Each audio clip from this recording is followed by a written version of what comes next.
Les investigations sur les exactions commises par les forces russes en Ukraine ne permettent pas à ce stade de parler de génocide. Lancement de la bataille pour une rallonge du budget de l'Union européenne, la Commission européenne souhaite une enveloppe de 99 milliards d'euros supplémentaires. À cause de l'homme et du changement climatique, les espèces invasives sèment le chaos sur la planète. Grignoté de jour en jour par le réchauffement climatique, l'Adamello, le plus grand glacier des Alpes italiennes, aura disparu d'ici un siècle.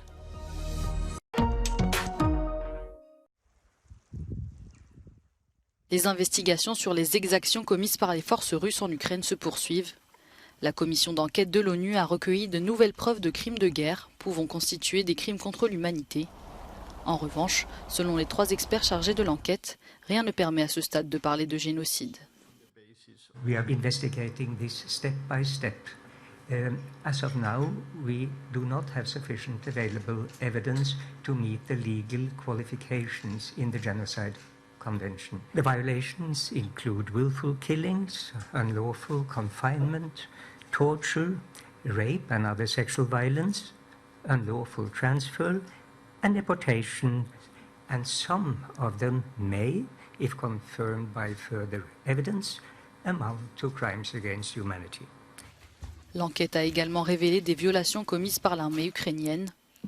Les conclusions des travaux de cette commission seront présentées à l'Assemblée générale des Nations unies en octobre prochain.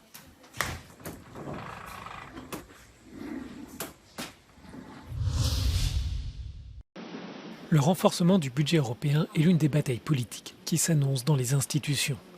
L'Union a besoin de plus de moyens. Il y a tout d'abord la facilité de soutien pour l'Ukraine avec une enveloppe de 50 milliards d'euros pour Kiev afin de couvrir la période 2024-2027.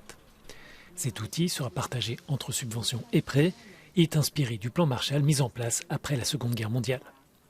Le Parlement européen estime, comme la Commission européenne, qu'une rallonge est nécessaire, mais l'analyse ne fait que commencer. We will be in a position to support the government. They are setting up a Ukraine plan that is for the reconstruction and pre-accession. We will promote also private investment and ensure that, and continue our expertise for all those who are active in the reform program. Cette facilité de soutien pour l'Ukraine représente à peu près la moitié des 100 milliards d'euros proposés par la Commission afin de renforcer le budget actuel de l'Union. L'autre moitié est prévue pour 6 dépenses, la migration, un fonds souverain pour l'industrie, les intérêts sur la dette liés au programme de relance après la pandémie de Covid-19, les frais de personnel et une réserve pour les urgences. La commission budget du Parlement européen souhaite ajouter 10 milliards d'euros à cette rallonge.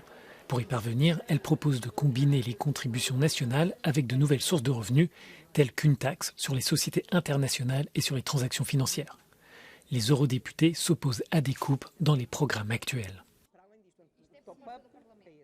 Nós temos que proteger a política de coesão e o financiamento da coesão e da política agrícola comum. Ou seja, são políticas que fazem parte dos tratados da União Europeia, desde o início da Constituição da União Europeia, e são recursos fundamentais que em momento nenhum podem ser cortados. Ces ambitions risquent de se heurter à la résistance du Conseil européen. Plusieurs États membres sont réticents à contribuer davantage aux caisses de l'Union ou de recourir à une nouvelle dette commune. Mais les analystes estiment que les 27 doivent s'adapter à la nouvelle réalité internationale. These 7-year budget cycles with very long negotiations, very protracted, complex things, it doesn't really work in a world where there are very immediate challenges and where there has to be much faster response. At the moment, the EU budget is also pretty small. It's only a maximum of 1% of EU GDP, and it's very likely that more fiscal needs are foreseen. Avec les élections européennes en ligne de mire et dans un contexte de crise inflationniste, cette rallonge servira de test pour la solidarité européenne et pour les ambitions de l'élargissement de l'Union. Un pirate nommé Olaf Scholz. Il ne s'agit pas d'un mème, mais de la photo que le chancelier allemand a postée sur la plateforme X, anciennement Twitter, quelques jours après avoir été victime d'un accident lors d'un jogging. Le gouvernement a tenu à rassurer sur son état de santé.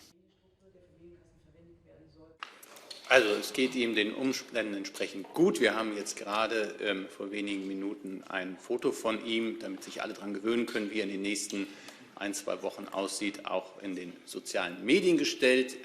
Er war heute Morgen ganz gut gelaunt, sieht aber noch etwas ramponiert aus, wird aber alle Termine, die geplant sind, wahrnehmen. Une heure après sa publication, le message avait déjà créé le buzz avec plus de 14 000 likes et 3 000 réponses.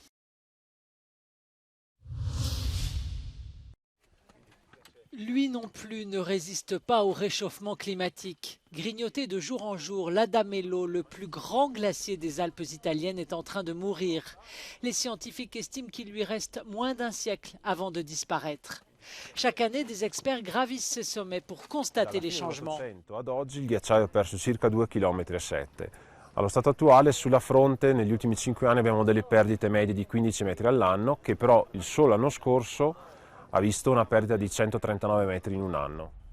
Comme d'autres glaciers alpins, l'Adamello souffre d'une moindre chute de neige, moins 50% l'année dernière, et de températures plus élevées. Cet été, il a fait 0 degré à presque 5000 mètres d'altitude. Gli ghiacciai ci fanno toccare con mano il cambiamento climatico. C'è un aumento della sensibilizzazione, soprattutto nei giovani. Fa ben sperare. Il problema è che i tempi di questo cambiamento climatico sono molto veloci e forse non coincidono con i nostri tempi, che sono un po' più lenti.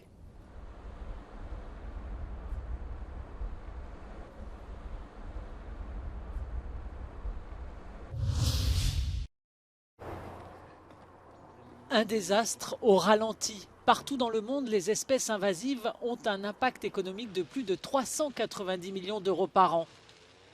C'est la conclusion d'une étude des Nations Unies menée sur 4 ans à travers le monde.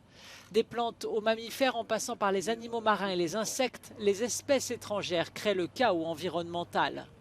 Parmi les principales causes figurent le changement climatique et l'activité humaine. L'introduction de vairons par des pêcheurs dans ce lac de montagne en France en est un exemple typique. Et donc ce vairon, alors qu'il n'est pas là naturellement, évidemment, va modifier l'écosystème dans lequel il se trouve. Et dans cet écosystème, en fait, il va se mettre à manger tout ce qu'il a à disposition. Donc il va manger les amphibiens qui seraient là naturellement présents. Il va manger les invertébrés, donc les insectes, qui font partie de l'équilibre naturel du lac. Et les conséquences peuvent aussi être mortelles. On pense que les incendies meurtriers de Hawaï ont été accélérés par l'importation d'herbes sèches plantées pour nourrir le bétail.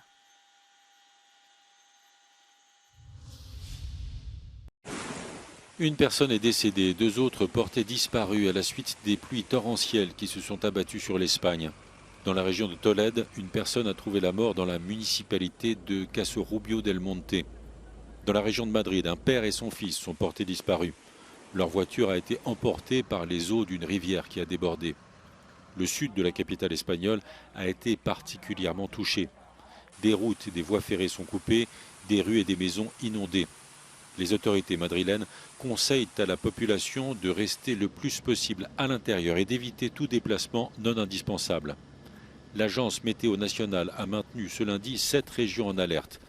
Madrid, Castille-La Manche, la Catalogne, les îles Baléares et le Pays Basque. Retour sur Terre réussi pour les 4 astronautes de l'ISS. Ce lundi matin, Stephen Bowen, Warren Oberg, Andrei Fedayev et Sultan Al-Neyadi ont atterri dans l'Atlantique, au large des côtes de Floride, à bord d'une capsule SpaceX. Sultan Al-Neyadi est le premier astronaute émirati à séjourner sur la Station spatiale internationale pendant 6 mois. En 2019, son prédécesseur, Haza Al-Mansouri, avait effectué le même trajet, mais pour une durée d'1 semaine. Andrei Fedayev est quant à lui le 2e astronaute russe à revenir à bord d'une capsule SpaceX. Son voyage faisait partie d'un accord d'échange entre la NASA et Roscosmos. Vélos et trottinettes entassés dans les rues, voilà des images que les Parisiens espèrent ne plus jamais voir. La capitale française entame sa première semaine sans trottinettes en libre accès. La mairie réfléchit déjà à d'autres mesures pour désencombrer l'espace public et fluidifier les déplacements. That's what each city in Europe is looking for, replacing car trips by more sustainable modes. And that kind of data exchange And that kind of understanding based on facts is currently still under development. Comme Paris, Copenhague a interdit les trottinettes en libre accès et dans la capitale danoise, l'utilisation des scooters partagés est limitée. The best way to have better grip on the use of e-scooters is to introduce a kind of licensing scheme that allows for a sustainable procurement of these services. And there we have many examples from cities across Europe that introduced such a licensing scheme. En termes de développement durable, partout en Europe, les mairies cherchent à mesurer ce qu'elles ont à gagner des véhicules électriques. The important question we need to ask is, do e-scooters create a shift from individual car use to a more sustainable mode? Like, how many car trips have e-scooters replaced? We know that's the case for public transport, for bicycles. They really create a shift to more active, sustainable modes. For e-scooters, that picture is not clear yet. Peter Stallings pense qu'aujourd'hui, les villes envisagent différemment la mobilité. If you think about cyclists, car users, shared car users, public transport users, at some point we all walk. So it's the first mode. And that realization has finally arrived, and many cities have started to invest more